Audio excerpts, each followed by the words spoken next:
Welcome to my channel. మేమైతే ఏకాదశి ఉపవాసం తర్వాత నెక్స్ట్ డే ఎలా ఉపవాసం విడిచినామో ఏమేం వంటలు చేసినో అదంతా చూపిస్తాయి వీడియోలో. ఫస్ట్ అయితే ఆనియన్ పకోడీలు, మా పాపకి ఇష్టమని ఆనియన్ పకోడీలు, పప్పు, చప్పడపప్పు, చారు, పచ్చి పులుసు అంటారు, చారు అంటారు, తర్వాత బెల్లపన్నం, దద్దోజనము, పాపడాలు, ఇవన్నీ అయితే వంటలు చేసిన.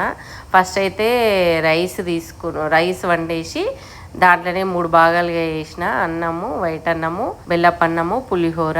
ఇవన్నీ అయితే మేము ఆ రోజైతే ఇవన్నీ నైవేద్యాలు అయితే సమర్పించి అప్పుడు మేము ఉపవాసం అయితే విడిచినాము. అయితే 9 దీపాలు పెట్టాలంట.